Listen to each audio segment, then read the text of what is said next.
The NHL offseason is a relentless, unforgiving beast, a maelstrom of speculation, negotiation, and the constant recalibration of plans. For the Montreal Canadiens, the pursuit of a top six forward has been a saga of near misses, closed doors, and strategic recalculations that would test the patience of a saint. Just when one door appears to open, another slams shut, forcing Kent Hughes to constantly adapt and pivot. To find cracks in the market, the opportunities born from another team's desperation. And now, a seismic event in Anaheim has created precisely that kind of opportunity, a tidal wave that could finally bring a much-needed top six forward to Montreal. The hockey world held its breath as the Philadelphia Flyers, with an audacity that sent shockwaves across the league, launched an $18 million AV offer sheet at Leo Carlsson. This was a bold, aggressive play, a clear signal from Flyers general manager Daniel Briere that his team was ready to make a major splash. While the Anaheim Ducks, bless their hearts, possessed the cap space to match this staggering offer. Doing so has left them in a precarious financial position. Matching Carlson's deal means committing an enormous chunk of their salary cap to one player, leaving them with a mere $9 million to sign Cutter Gauthier, a cornerstone of their future, and navigate the rest of their roster needs. This isn't just a team in a bind. This is a team backed into a corner, desperate to create cap space. And that desperation is precisely what the Montreal Canadiens, with their significant cap flexibility and deep prospect pool, can and absolutely should exploit. The consequences of Anaheim's decision extend far beyond the Ducks and Flyers. This single act has changed the financial landscape for multiple teams, creating a chain reaction that could ripple across the league. Clubs with important restricted free agents must now prepare for possibility of another aggressive offer sheet, a tactic that Briere has proven he's willing to employ. If one of those teams is forced to commit enormous cap space to a young star, it may need to trade an established player or move salaries sooner than planned. That is where the Canadiens, under the shrewd guidance of Kent Hughes, could enter the picture, poised to capitalize on another team's misfortune. The name that could now enter Montreal's conversations, a name that brings with it both immense potential and a complicated history, is Chris Kreider. The 35-year-old forward is preparing to enter the final season of his contract with a $6.5 million cap hit, and Anaheim's new financial reality could make him available.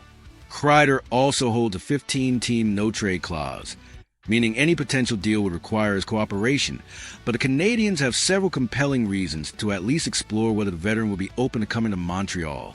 Kreider would bring an element that remains extremely valuable during the playoffs, a relentless physical net front presence. He plays with strength, speed, and directness, consistently attacking the front of the net instead of remaining on the perimeter. Montreal possesses several skilled forwards who can create offense through movement and creativity, but adding a player willing to battle around the crease, to absorb punishment, and to finish chances in traffic can make the entire attack exponentially more dangerous. This is a kind of gritty, hard-nosed hockey that wins in April, May, and June. His production also suggests that he can still contribute at a high level. Kreider recorded 50 points in 75 games last season, showing that he remains capable of playing meaningful minutes and supporting a competitive lineup. He may no longer be at the absolute peak of his career, but Montreal would not need him to carry the offense. The Canadiens would need him to provide secondary scoring, a crucial net front presence on the power play, veteran leadership in the dressing room, and invaluable experience in high-pressure situations. He's a complementary piece, but a highly impactful one. The contract structure is another important part of the conversation, and it aligns perfectly with Kent Hughes' disciplined approach to roster management. Because Kreider has only one season remaining on his deal, Montreal would not be taking on a lengthy financial commitment. That makes him a far less dangerous acquisition than an older player signed for several additional years.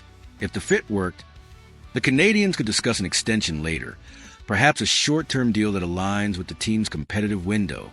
If it did not, they would regain the cap space at the end of the season, maintaining maximum flexibility for future moves. This is a low-risk, high-reward proposition. Anaheim's motivation would likely be purely financial.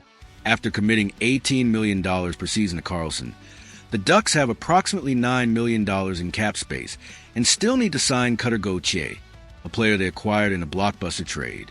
Moving a $6.5 million contract like Kreider's would give them considerably more flexibility, allowing him to address their remaining roster needs without being forced into another difficult decision. Montreal, meanwhile, could use its resources to take advantage of a team suddenly facing immense financial pressure. The Canadiens should not overpay in this situation. If Anaheim's priority is creating cap room, the Ducks may have limited leverage in trade negotiations. Hughes could potentially acquire Kreider without surrendering one of Montreal's premium prospects or most valuable young players. The exact return would depend on how many teams express interest and whether Anaheim is willing to retain any salary, a crucial factor that could make the deal even more attractive. Salary retention could make the deal even more appealing. If the Ducks retained a portion of Kreider's cap hit, Montreal would preserve additional flexibility for another, during the season, perhaps at the trade deadline. Hughes has built the roster carefully, accumulating assets and maintaining cap space, and he will not want one transaction to eliminate every remaining option before the trade deadline. Every dollar saved is a dollar that can be reinvested into strengthening the team. There is also a fascinating personal connection between Kreider and the Canadiens' coaching staff. Martin St. Louis played alongside him in New York during the 2014 postseason, a deep playoff run that saw the Rangers reach the Stanley Cup final. That familiarity could help Montreal evaluate Kreider's character, his preparation, and his ability to handle pressure in a demanding market. St. Louis understands firsthand what Kreider can bring when games become physical and emotional, when the stakes are highest, and when every shift matters. This personal insight could be invaluable in assessing the fit. The history between the player and the Canadiens, however, cannot be ignored. Montreal supporters still remember the 2014 Eastern Conference Final and the collision that injured Carey Price, a moment that forever etched Kreider's name into the minds of Habs fans, often with a negative connotation. For years, Kreider remained one of the most disliked opposing players among the fan base.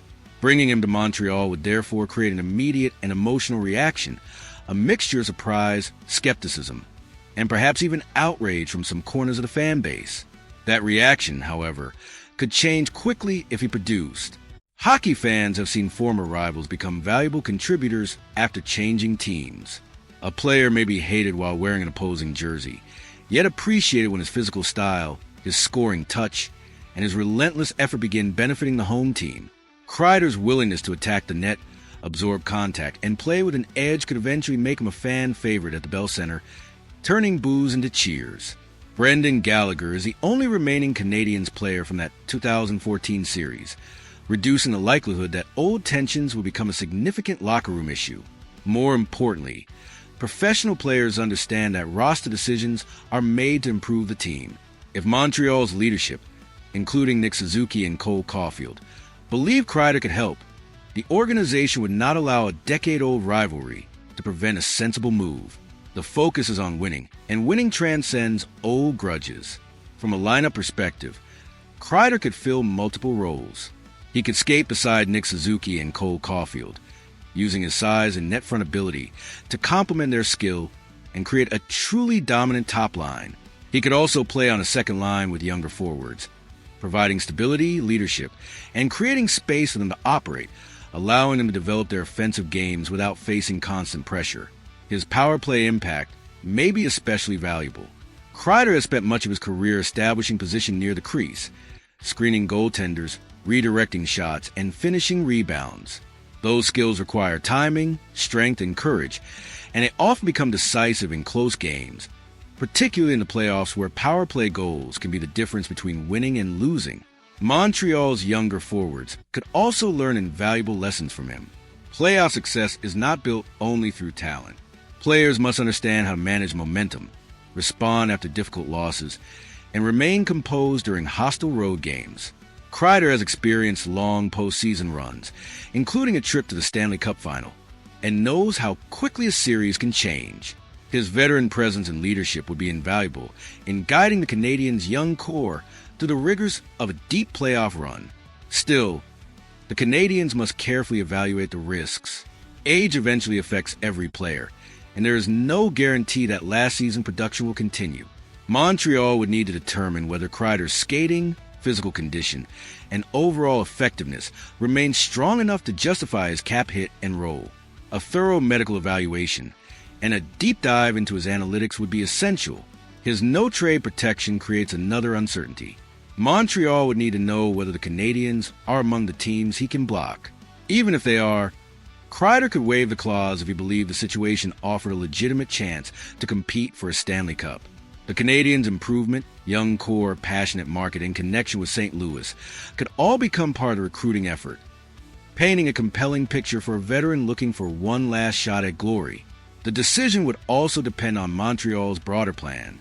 If Hughes can acquire a younger top-six forward with long-term control, that player would likely remain the priority. But those opportunities are difficult to find and expensive to complete. Kreider represents a different route, a shorter commitment, a potentially lower acquisition cost, and immediate experience. It's a pragmatic, opportunistic play that could pay huge dividends. This is exactly the type of situation in which a patient general manager can gain an advantage. Anaheim may not have planned to trade a veteran, but the Karlsson contract changed the equation. Hughes can contact the Ducks, determine their asking price, and wait to see whether financial pressure forces them to become more flexible. He has the cap space, the assets, and the patience to make the right move. The Canadiens do not need to make a desperate move. They already have a strong foundation and should protect their most important future assets. But they must also recognize when the market creates a possible bargain. A motivated, experienced, and physically imposing forward on an expiring contract could be an ideal addition if the cost remains reasonable. Kreider would arrive with controversy,